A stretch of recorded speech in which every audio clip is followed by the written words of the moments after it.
네, 안녕하십니까? 누구나 쉽게 따라할 수 있는 연결식 성경 연구 우리 첫 번째 시간입니다. 오늘은 거룩한 성경에 대해서 함께 좀 공부해 보도록 하겠습니다. 여러분 성경을 직접 피시고 함께 성경책에다 쓰시면서 함께 공부하시면 크게 도움이 되실 거라 생각합니다. 예수님을 믿는다는 것은 성경의 기록을 전적으로 믿는다는 말과 같습니다. 그러므로 예수님을 믿는데 성경을 모르면서 예수님을 믿는다고 하는 것은 서울을 가고 싶은데 가는 길을 전혀 모르면서 서울을 향해 간다고 하는 것과 같다고 할 수 있죠. 그러므로 우리가 예수님을 믿으려면 그 믿는 도리를 확실하고 자세하게 가르치는 성경을 알아야 합니다. 그래서 먼저 성경에 대하여 하신 말씀을 찾아보도록 할까요? 먼저 디모데후서 3장 16절, 17절을 찾아보겠습니다. 여러분 성경을 직접 찾아주세요. 디모데후서 3장 16절, 17절 모든 성경은 하나님의 감동으로 된 것으로 교훈과 책망과 바르게 함과 의로 교육하기에 유익하니 이는 하나님의 사람으로 온전케 하며 모든 선한 일을 행하기에 온전케 하려 함이니라. 이 말씀에 보면 모든 성경은 하나님의 감동으로 되었다고 했습니다. 모든 성경이란 말은 신약 성경과 구약 성경 전체를 뜻합니다. 성경은 각각 다른 66권의 책으로 이루어져 있어요. 그런데 한데 묶어서 성경 전서라고 합니다. 그래서 성경 66권이 모두 하나님의 감동으로 되었다라는 뜻입니다. 구약이 39권, 신약이 27권, 그래서 39, 27. 다 외우기 쉽죠? 그렇게 하나님이 감동하셔서 이 감동이란 말은 생명력을 불어넣었다는 것입니다. 사람을 구원하고 생활에 유익하며 사람을 의롭게 되도록 하는 하나님의 말씀이라는 뜻이죠. 그러면 하나님이 어떻게 감동하셨을까요? 어떻게 기록하게 하셨을까요? 다음 성경절을 찾아봅시다. 민수기 12장 6절입니다. 이르시되 내 말을 들으라. 너희 중에 선지자가 있으면 나 여호와가 이상으로 나를 그에게 알리기도 하고 꿈으로 그와 말하기도 하거니와. 하나님께서는 선지자들을 택하여 부르시고 그들에게 이상을 주십니다. 이 이상이라는 것은 계시를 보여주는 것과 같은 말입니다. 그 이상은 때때로 꿈으로 보여주기도 하고 꿈과는 다른 환상으로 보여주기도 합니다. 그래서 선지자들은 그것을 받아서 자기들이 아는 언어로, 중요합니다. 자신들의 언어로 기록하고 전파했습니다. 성경은 그렇게 기록되어 지금까지 전해 내려온 하나님의 영감된 생명의 말씀입니다. 여러분 그렇기 때문에 성경은 오류가 없습니다. 다음 성경 구절 찾아볼까요? 시편 12편 6절 7절 말씀을 함께 볼게요. 여기 보시면 여호와의 말씀은 순결하며 흙 도가니에 7번 단련한 은 같도다. 여호와여 저희를 지키사 이 세대로부터 영영토록 보존하시리이다.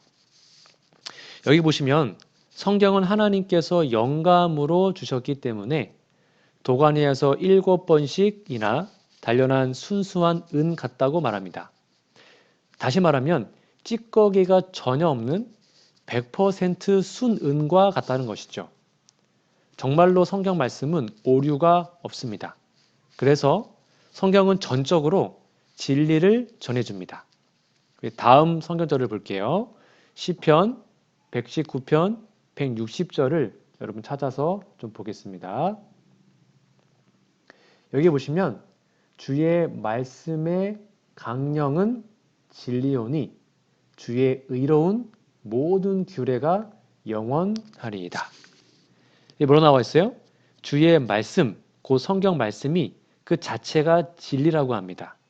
그래서 그 규례가 어떻게 된대요? 영원하대요.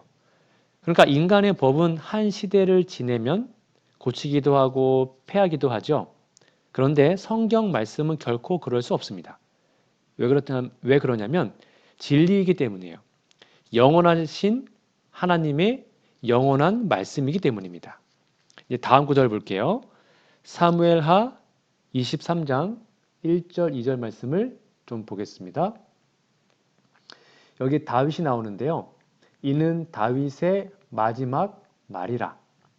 이새의 아들 다윗이 말하며 높이 올리운 자 야곱의 하나님에게 기름 부음 받은 자 이스라엘의 노래 잘하는 자가 말하도다. 여호와의 신이 나를 빙자하여 말씀하시며 그 말씀이 내 혀에 있도다. 이 말씀은 다시 한번 성경 말씀이 어떻게 주어지고 기록되었는지 가르쳐주는 말씀입니다. 여기 보면 하나님의 신이 나오죠. 하나님의 신은 곧 성령입니다. 즉 성령께서 선지자인 다윗의 입을 통하여 말씀하셨습니다. 이런 사실을 더 확실히 말씀하는 말씀을 찾아볼까요? 호세아 12장 10절에 있는 말씀입니다. 내가 여러 선지자들에게 말하였고 이상을 많이 보였으며 선지자들을 빙자하여 비유를 베풀었노라. 여기 보면 선지자가 한 명이 아니죠. 여러 선지자. 즉 역사적으로 하나님의 계시가 완성되는 요한계시록을 기록할 때까지 여러 선지자들을 부르시고 그들을 통하여 하나님께서 이상, 곧 계시를 주셨습니다. 그리고 그들의 생각과 입을 주장해서 하나님이 주신 말씀을 세상 사람들에게 증거하게 하셨고요. 또 이렇게 기록하여 오늘날 우리도 하나님의 말씀을 들을 수 있게 하신 것입니다. 여러분 정말 하나님의 사랑이 놀랍죠.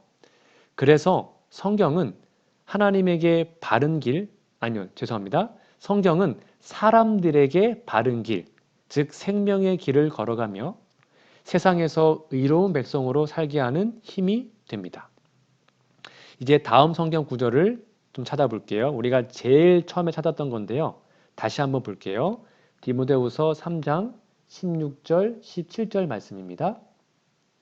모든 성경은 하나님의 감동으로 된 것으로 교훈과 책망과 바르게 함과 의로 교육하기에 유익하니 이는 하나님의 사람으로 온전케 되며 하며 모든 선한 일을 행하기에 온전케 하려 함이니라.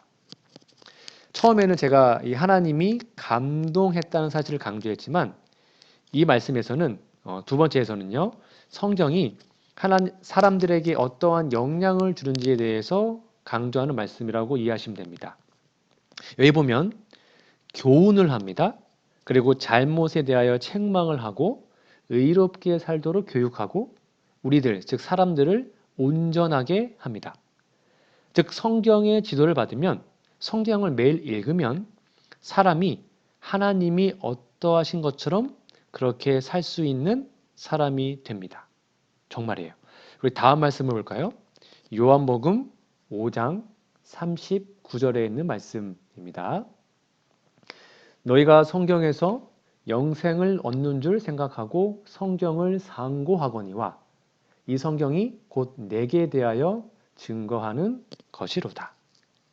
여기 보면 성경은 사람들을 의롭게 살도록 할 뿐 아니라 영생을 얻게 합니다. 이게 되게 중요한데요. 여러분 아무 책이나 읽어도 영생 얻는 것이 아니라 성경을 읽어야 우리는 영생을 얻습니다. 성경은 영생을 얻을 수 있도록 하는 생명의 말씀입니다. 성경은 생명이신 예수님을 우리에게 확실히 믿도록 가르쳐 주고요. 예수님을 믿고 예수님 안에서 영생을 얻고 누리도록 하죠. 성경은 이러한 능력이 있습니다.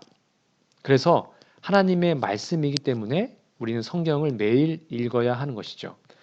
다음 성경을 볼까요? 고린도전서 2장 13절을 보겠습니다.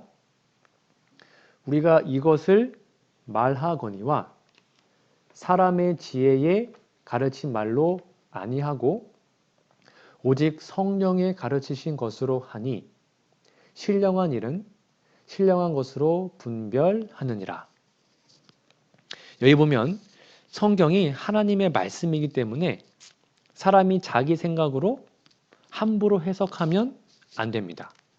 성경은 성령의 지도를 받아 성령께서 해석하는 대로 해석해야 합니다. 여러분, 그렇기 때문에 성경을 읽고 연구할 때에는 반드시 기도로 시작하여 성령님의 인도를 간절히 구해야 합니다. 그리고 성경이 가르친 성경 연구법대로 연구해야 하죠. 여러분, 그 성경 연구법이 혹시 뭔지 아세요? 다음 성경절에 이렇게 나와 있습니다. 이사야 34장 16절에 있는 말씀입니다. 이사야 34장 16절. 너희는 여호와의 책을 자세히 읽어보라. 이것들이 하나도 빠진 것이 없고 하나도 그 짝이 없는 것이 없으리니 이는 여호와의 입이 이를 명하셨고 그의 신이 이것들을 모으셨음이라. 물론 이 말씀은 이렇게 동물들의 짝을 말하는 겁니다. 문맥상 살펴보면. 그런데 이 말씀에는 성경 말씀에도 짝이 있음을 우리 비유적으로 이해할 수 있습니다. 모든 성경은 하나님이 말씀하셨기 때문에 성령께서 그것을 모아 놓으셨습니다. 그래서 다 짝이 있어요. 이 성경은 다른 성경을 해석하고 이 구절이 다른 구절을 서로 설명해 줍니다. 그래서 그 짝들을 찾으며 스스로 해석하도록 되어 있습니다. 여러분, 기도하면서 이 성경 말씀이 다른 성경이 뭐라고 설명하는지를 연구하면 정말 깊은 뜻을 이해할 수 있어요. 그렇게 되면 사람이 자기 생각대로 해석할 수가 없고 성경과 성경을 통하여만 성경을 해석할 수 있게 됩니다. 물론 짝을 찾는 것, 서로 이렇게 비교 성경 구절 찾는 것도 아주 조심하고 주의 깊게 성경을 봐야 합니다. 우리 다음 성경절을 볼게요. 이사야 28장 13절입니다. 여호와께서 그들에게 말씀하시되 경계에 경계를 더하며 경계에 경계를 더하며 교훈에 교훈을 더하며 교훈에 교훈을 더하고 여기서도 조금 저기서도 조금 하사 그들로 가다가 뒤로 넘어져 부러지며 걸리며 잡히게 하시리라. 여기 보면 성경을 해석하고 성경의 짝을 찾는 데는 경계에 경계를 더하고 그 다음에 교훈에 교훈을 더해야 된다고 말합니다. 쉽게 말하면 아주 주의를 기울여서 찾아야 된다는 거죠. 엉뚱하게 짝을 찾으면 오히려 멸망의 길로 가게 될 수도 있습니다. 이렇게 성경 말씀을 읽고 연구하면 하나님을 아주 잘 알게 되고 사람이 부모와 함께 사는 것처럼 하나님과 함께 살면서 하나님을 체험적으로 아는 기쁨을 누리며 영생을 확실히 가진 감사로 감사하는 생활을 하게 돼요. 그리고 마지막으로 다음 성경절 잠언 2장 1절에서 5절 말씀을 보겠습니다. 내 아들아, 내가 만일 나의 말을 받으며 나의 계명을 내게 간직하며 내 귀를 지혜에 기울이며 내 마음을 명철에 두며 지식을 불러 구하며 명철을 얻으려고 소리를 높이며 은을 구하는 것 같이 그것을 구하며 감추인 보배를 찾는 것 같이 그것을 찾으면 여호와 경외하기를 깨달으며 하나님을 알게 되리니. 이런 놀랍죠? 이러한 놀라운 보화가 바로 성경입니다. 여러분, 성경을 날마다 읽고 연구하면서 이런 기쁨을 좀 맛보지 않으시겠습니까? 지혜와 명철을, 그것도 세상이 줄 수 없는 영생의 지혜와 명철을 얻습니다. 그리고 하나님과 함께 날마다 사는 특권을 체험하게 되죠. 앞으로 저와 함께 성경을 살피면서 꼭 이러한 기쁨에 참여하시기를 간절히 바랍니다. 감사합니다. 네, 우리 다음 시간에는 우리 성경 연구라는 제목으로 누구나 쉽게 따라할 수 있는 연결식 성경 연구 두 번째 시간을 갖도록 하겠습니다. 우리 다음 시간도 기대해 주시기 바랍니다. 감사합니다.